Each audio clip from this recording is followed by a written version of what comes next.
Assalamualaikum warahmatullahi wabarakatuh.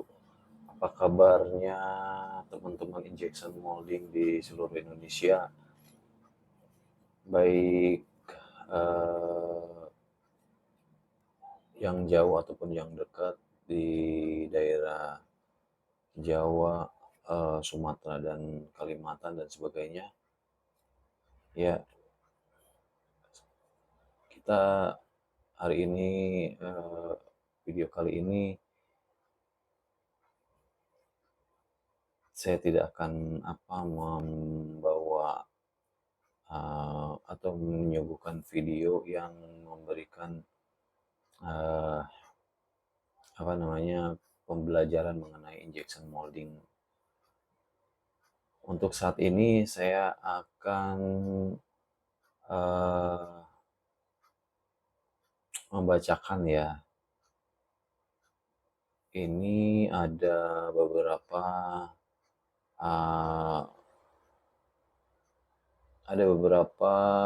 komentar ya di kolom komentar yang harusnya dari kemarin-kemarin sudah saya jawab. Namun karena banyak faktor ataupun hal yang menyebabkan saya tidak bisa upload video-video barunya, kemungkinan nanti ya nextnya mungkin saya akan membagikan video terbaru mengenai pembelajaran injection bagi teman-teman yang belum mengetahui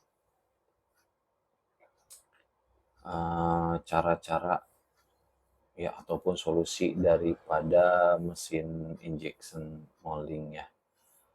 Ini kita langsung aja ke komentar yang pertama yang 10 hari yang lalu. Ini dilontarkan oleh Bang Rudwan Abdul 9772 ya 10 hari yang lalu. Assalamualaikum Pak. Waalaikumsalam warahmatullahi wabarakatuh. Pertanyaannya, saya tidak bisa login ke parameter di Porcessen PS 6600 AM. Kira-kira ada solusi? Uh, untuk pertanyaan dari Ridwan Abdul ini sebetulnya sulit untuk dijawab ya. Saudara Ridwan atau Bang Ridwan atau Mas Ridwan, ini sebetulnya karena saya sendiri ya tidak pernah melihat atau menggunakan atau mengoperasikan mesin jenis ini gitu.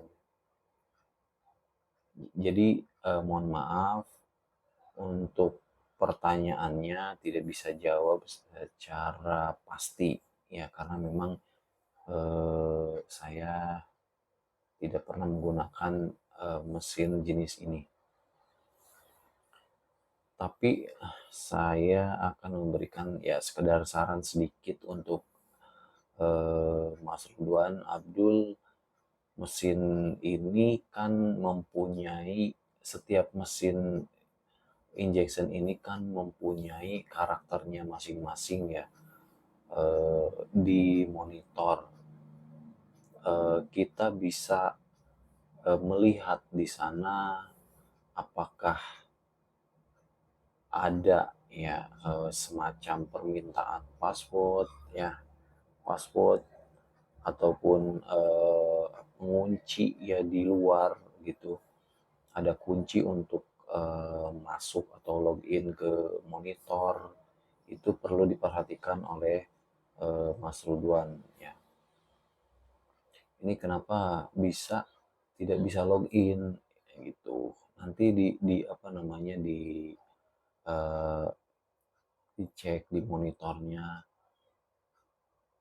apakah di situ ada password yang harus diisi ataupun seperti apa permintaan dari mesin tadi ya. Jadi ataupun misalnya ada peristiwa sebelumnya misalnya apa, ada problem apa di mesinnya sehingga tidak bisa login ke parameter setting.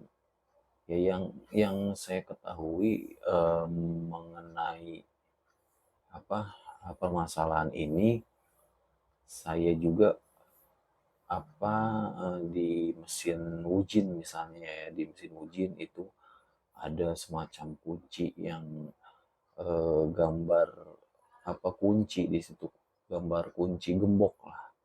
Ada yang terbuka ya kunci gemboknya itu, terus kemudian ada yang tertutup, ada atau terkunci. Nah itu bisa di apa namanya,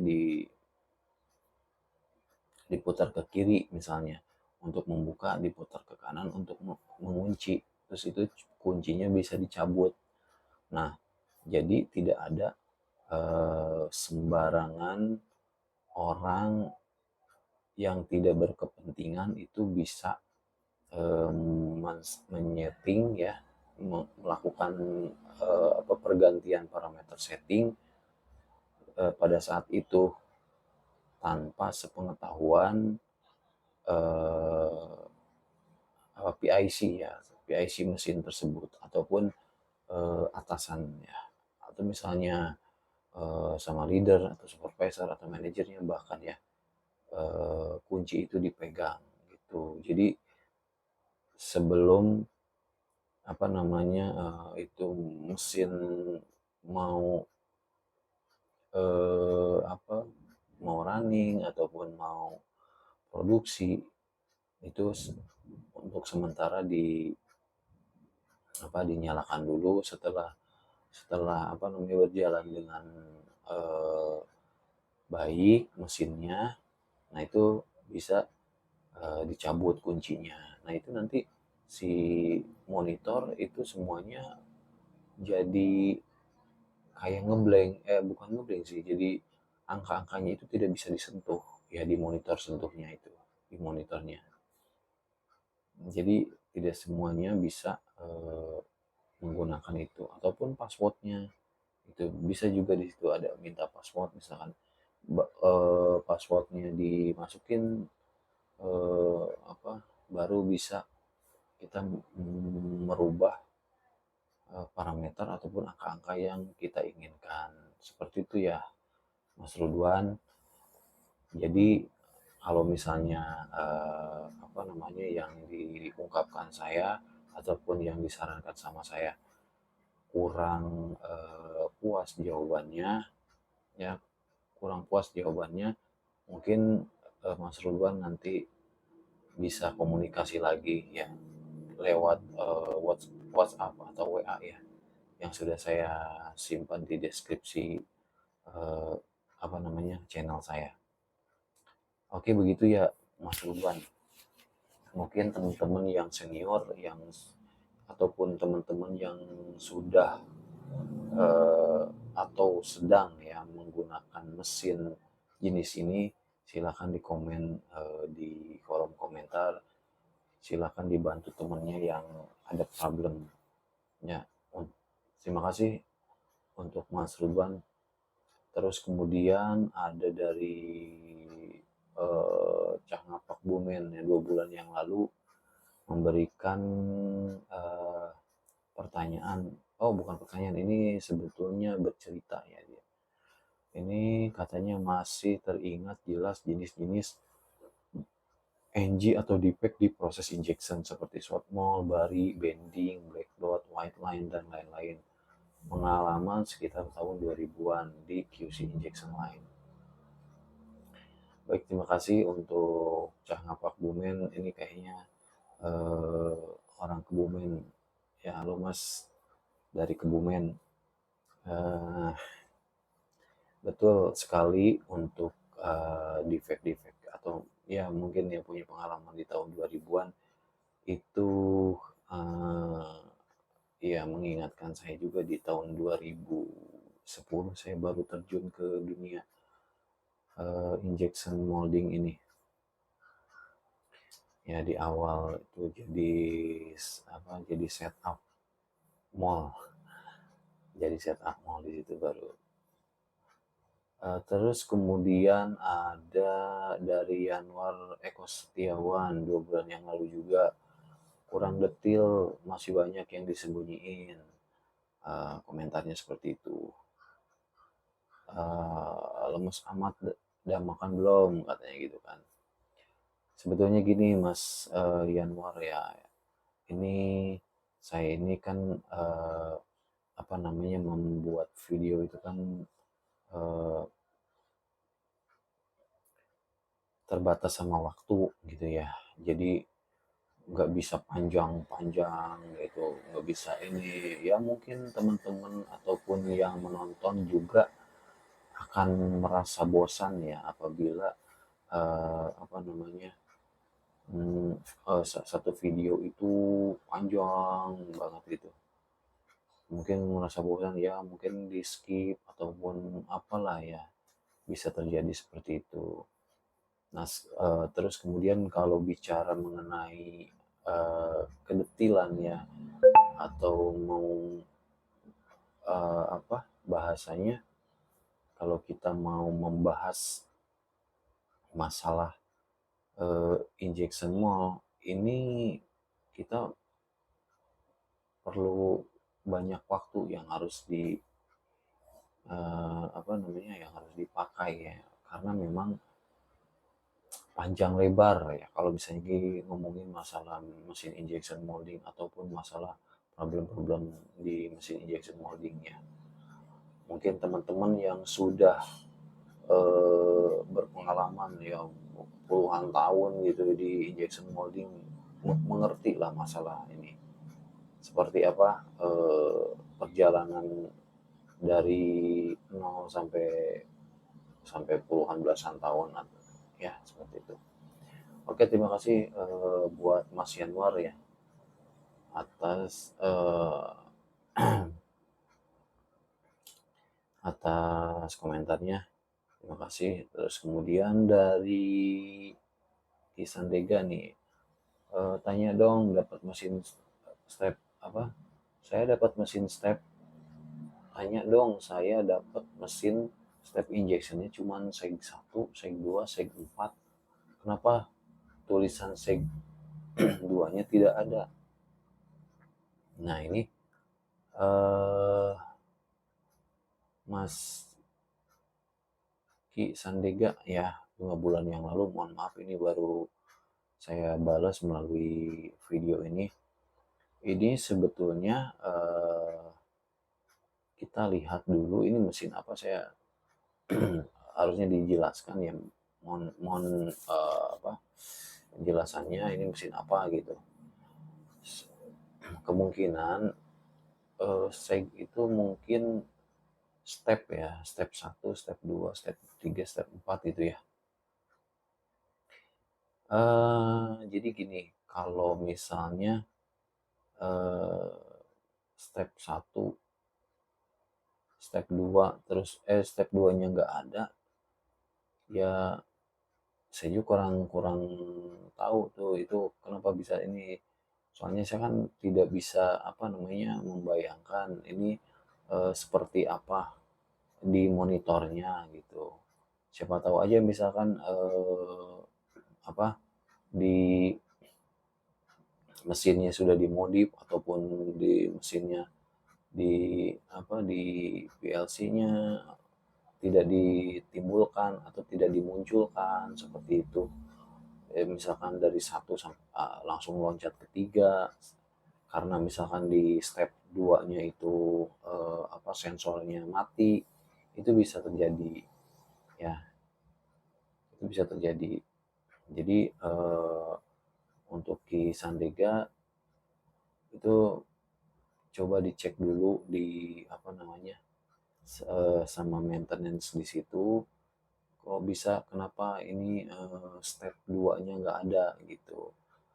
Biasanya sih yang hilang itu step terakhir, ya misalkan, kita menggunakan, 4 step, misalkan kita hilangkan satu, yang nomor empatnya itu bisa misalkan dengan, eee, apa, misalkan dengan, mmm, mengetik, di di monitor misalkan kita maunya 3 step aja. Jadi yang nomor 4-nya hilang gitu. Atau misalkan bisa menambah lagi jadi 5 step bisa. Seperti itu kalau yang di mesin yang saya pakai ya di Wujin, mesin Wujin.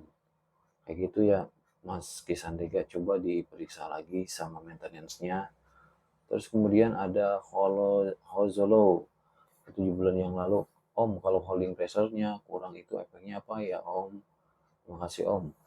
Oke, Hozolo ini sebetulnya kalau untuk pressure, holding press itu tergantung kita, tergantung partnya mau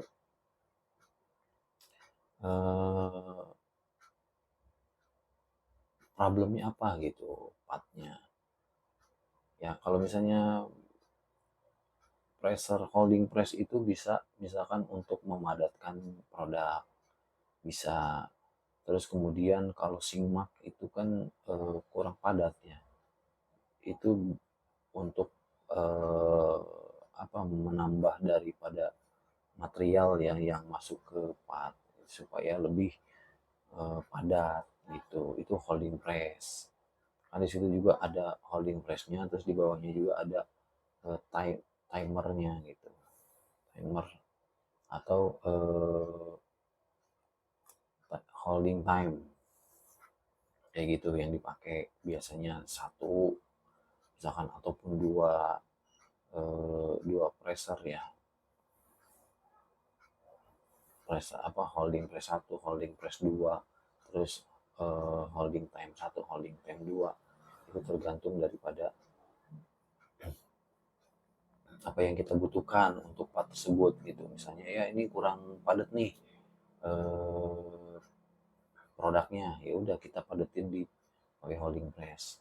Biasanya kan kita nyeting itu kalau misalnya misalkan mal baru ya yang datang ke kita, terus belum ada parameter settingnya. Nah itu biasanya kita bikin dulu dari injection ya, proses injection misalkan di uh, injection press, terus speednya itu kan holdingnya jangan dulu dipakai. Nah kemudian setelah apa tidak ada short mall di produk tersebut ya, cuman simak, nah itu baru dipakai holding press untuk menyempurnakan produk ya, seperti itu. Terus juga dari Bintang Utara nggak jelas karena keluarnya, memang sih ini video ini emang kurang jelas ininya, soalnya saya pakai headset jadinya kurang jelas. Terus ini 9 bulan yang lalu dari Andika. Bang, tanya dong bang, cara ngitung kasen yang benar itu gimana ya? Kasen kan sisa bahan dalam barel. Setelah diinjekkan, nah ngitungnya gimana ya? Sebetulnya kasen itu sisa material yang setelah kita injek ya. Yang tadi benar yang dijelaskan sama Bang Andika. Itu misalnya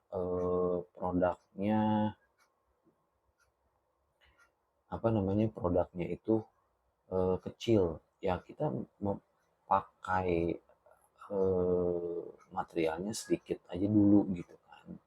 Kalau misalnya memang masih kurang pas waktu ketika dikasih jarak terakhir itu sampai kecil banget, bahkan pas waktu apalagi dikasih holdingnya jadi nol, itu mendingan ditambah lagi materialnya ya, tambah lagi materialnya sampai minimal kasen itu standarnya. Kalau kalau saya belajar ini ya, saya dari orang Jepang ya, belajar mengenai masalah kasen ini. Kasen itu minimalnya 5 mili ya, 5 milimeter, 5 itu minimal, jadi jangan sampai nol banget gitu ya. Jadi si skru yang ke depan banget gitu.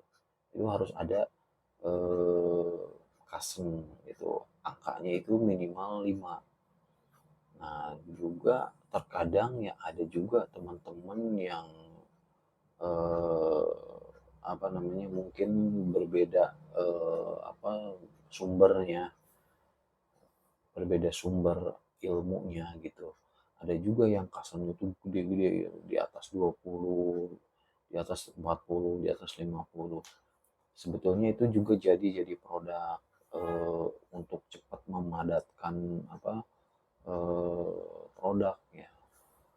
Tetapi ada efeknya juga, misalnya itu eh, ada efek, ada bagusnya gitu kan.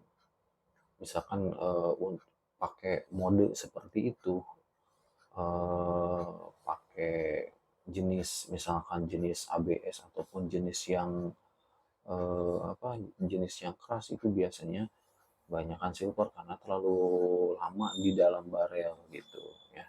Nah, kepanasan terlalu lama di dalam barel. Tetapi ada juga misalnya supaya si material itu lebih meleleh ya, lebih meleleh.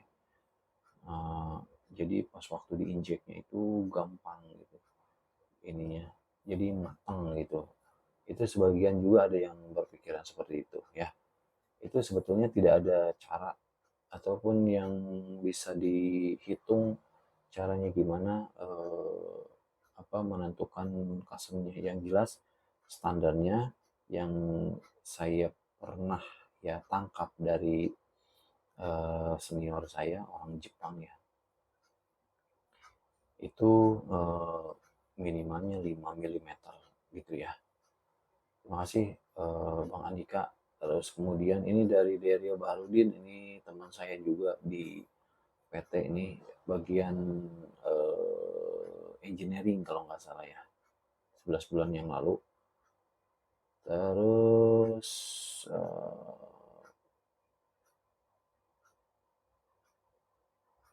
terima kasih Om, ilmunya sangat bermanfaat buat saya yang masih pemula. Silakan terus di apa namanya, di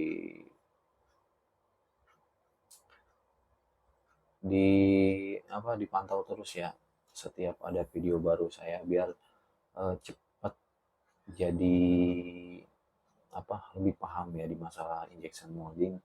Kalau misalnya memang eh, kurang ini, terus saja ditonton ya, biar nanti menambah ilmunya. Insya Allah nanti eh, akan menjadi lebih apa, jadi seorang yang kompeten lah di mesin injection molding ya, bukan hanya jadi apa, teknisi yang di level-level itu aja. Mudah-mudahan teman-teman yang apa belajar di channel ini, di DD Channel, mudah-mudahan nanti bisa jadi apa namanya, meningkat gitu levelnya, misalkan jadi leadernya ya, ya di perusahaan-perusahaan yang lumayan lah, misalnya di perusahaan-perusahaan Jepang ya, misalnya ya ada waktu, misalnya ada apa, ada peningkatan level, misalnya ada peningkatan jabatan, misalnya jadi leader atau supervisor, bahkan manajer ya. Siapa tahu kan rezeki, siapa yang tahu gitu. Kalau misalnya kan semakin kita mengetahui mengenai apa yang kita apa yang kita pelajarin, itu semakin mahal harganya. Jadi teman-teman jangan sampai ilmu yang kita dapat itu pas ketika melamar pekerjaan itu dijual dengan mahal. Mungkin sekian aja dari saya untuk video kali ini. Wassalamualaikum warahmatullahi wabarakatuh.